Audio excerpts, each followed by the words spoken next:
Octubre 23. San Juan de Capistrano, religioso, predicador. Año 1456. Es uno de los predicadores más famosos que ha tenido la Iglesia Católica. Nació en un pueblecito llamado Capistrano, en la región montañosa de Italia, en 1386. Fue un estudiante sumamente consagrado a sus deberes y llegó a ser abogado y juez, y gobernador de Perugia. Pero en una guerra contra otra ciudad cayó prisionero, y en la cárcel se puso a meditar y se dio cuenta de que en vez de dedicarse a conseguir dineros, honores y dignidades en el mundo, era mejor dedicarse a conseguir la santidad y la salvación en una comunidad de religiosos, y entró de franciscano. Venciendo el orgullo. Como era muy vanidoso y le gustaba mucho aparecer, dispuso vencer su orgullo recorriendo la ciudad cabalgando en un pobre burro, pero montado al revés, mirando hacia atrás, y con un sombrero de papel en el cual había escrito en grandes letras: «Soy un miserable pecador». La gente lo silbó y se lanzaron piedras y basura. Así llegó hasta el convento de los franciscanos a pedir que lo recibieran de religioso. Duros comienzos. El padre maestro de novicios dispuso ponerle pruebas muy duras, para ver si en verdad este hombre de 30 años era capaz de ser religioso, humilde y sacrificado. Lo humillaba sin compasión y lo dedicaba a los oficios más cansones y humildes. Pero Juan, en vez de disgustarse, le conservó una profunda gratitud por toda su vida, pues le supo formar un verdadero carácter y lo preparó para enfrentarse valientemente a las dificultades de la vida. Él recordaba muy bien aquellas palabras de Jesús: «Si el grano de trigo no cae en tierra y no muere, se queda sin producir fruto, pero si muere, producirá mucho fruto». Predicador incansable. A los 33 años fue ordenado de sacerdote, y luego, durante 40 años, recorrió toda Europa predicando con enormes éxitos espirituales. Tuvo por maestro de predicación y por guía espiritual al gran San Bernardino de Siena, y formando grupos de 6 y 8 religiosos, se distribuyeron primero por toda Italia y después por los demás países de Europa, predicando la conversión y la penitencia. Juan tenía que predicar en los campos y en las plazas, porque el gentío tan enorme no cabía en las iglesias. Su presencia de predicador era impresionante: flaco, pálido, penitente, con voz sonora y penetrante, un semblante luminoso y unos ojos brillantes que parecían traspasar el alma. Conmovía hasta los más indiferentes. La gente lo llamaba el Padre Piadoso, el Santo Predicador. Vibraba en la predicación de las verdades eternas. La gente, al verlo y oírlo, recordaba la figura austera de San Juan Bautista, predicando conversión en las orillas del río Jordán, y les repetía las palabras del Bautista: «Raza de víboras, tienen que producir frutos de conversión, porque ya está el hacha de la justicia divina junto a la vida de cada uno, y árbol que no produce frutos de obras buenas será cortado y echado al fuego». Muchos pedían a gritos la confesión, prometiendo cambiar de vida, y estallaban en llanto de arrepentimiento. Las gentes traían sus objetos de superstición y los libros de brujería y los naipes y otros juegos de azar, y los quemaban en públicas hogueras en la mitad de las plazas. Muchos jóvenes, al oírlo predicar, se proponían irse de religiosos.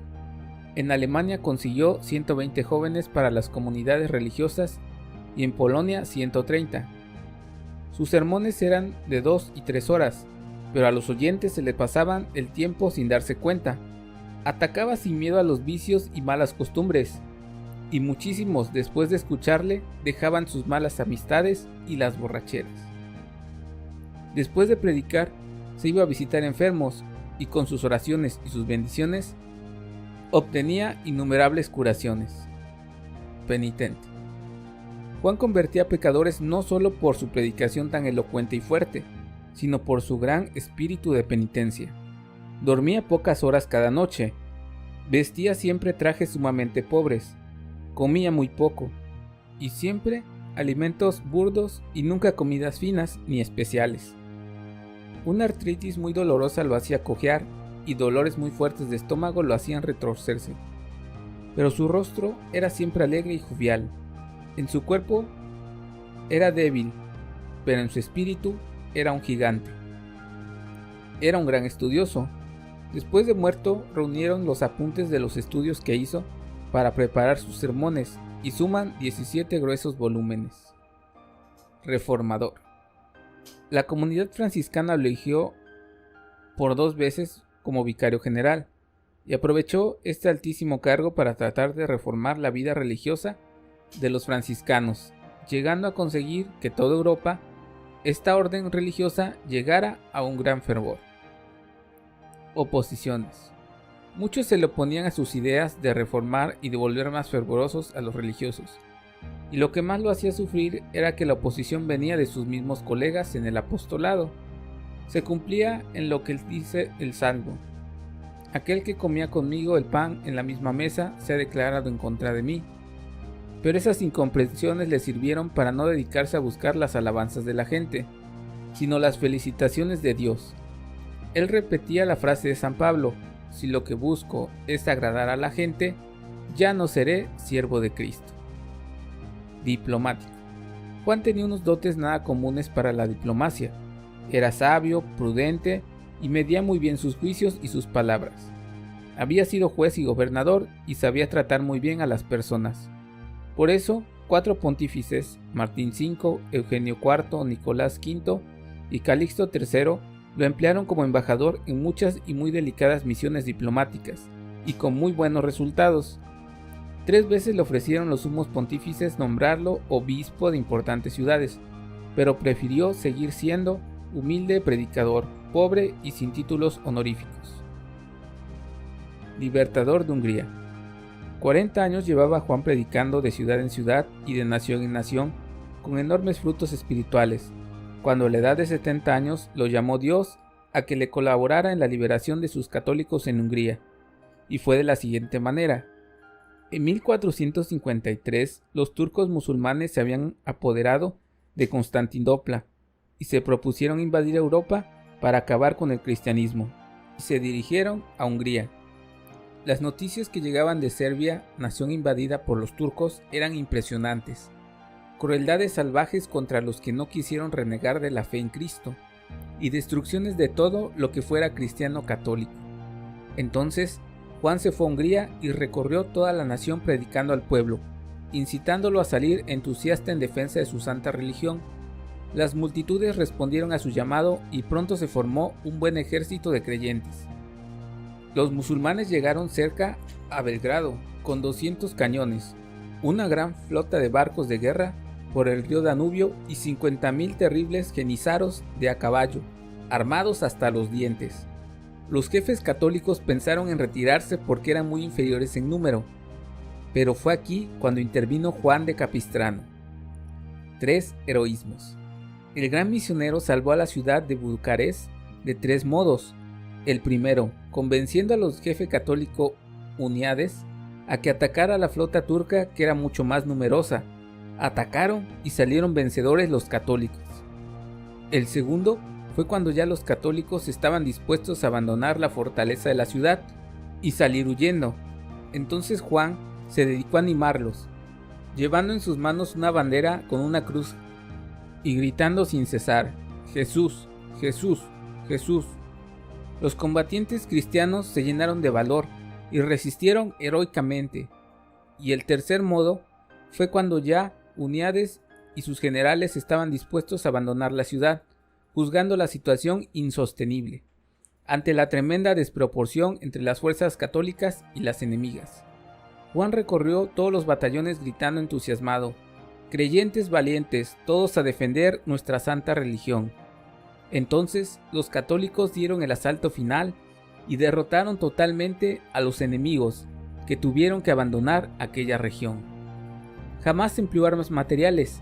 Sus armas eran la oración, la penitencia y la fuerza irresistible de su predicación. Las gentes decían que aquellos cuarteles de guerreros más parecían casas de religiosos que campamentos militares, porque allí se rezaba y se vivía una vida llena de virtudes. Todos los capellanes celebraban cada día la Santa Misa y predicaban. Muchísimos soldados se confesaban y comulgaban, y los militares repetían en sus batallones: Tenemos un capellán santo. Hay que portarse de manera digna de este gran sacerdote que nos dirige. Si nos portamos mal, no vamos a conseguir victorias, sino derrotas. Y los oficiales afirmaban: este padrecito tiene más autoridad sobre nuestros soldados que el mismo jefe de la nación. Mientras los católicos luchaban con las armas en Hungría, el sumo pontífice hacía rezar en todo el mundo el Ángelus, o 3 Aves Marías diarias, por los guerreros católicos, y la Santísima Virgen consiguió de su hijo una gran victoria. Con razón, en Budapest le levantaron una gran estatua a San Juan de Capistrano, porque salvó la ciudad de caer en manos de los más crueles enemigos de nuestra santa religión. Muerte inesperada. Y sucedió que la cantidad de muertos en aquella descomunal batalla fue tan grande que los cadáveres dispersados por los campos llenaron el aire de putrefacción, y se desató una furiosa epidemia de tifo. San Juan de Capistrano había ofrecido a Dios su vida, con tal de conseguir la victoria contra los enemigos del catolicismo, y Dios le aceptó su oferta. El santo se contagió de tifo, y como estaba tan débil a causa de tantos trabajos y de tantas penitencias, murió el 23 de octubre de 1456. Gran apóstol, alcánzanos de Dios entusiasmo y valor para defender siempre nuestra amada religión católica. Oren y trabajen por la nación donde están viviendo, porque su bien será también su bien.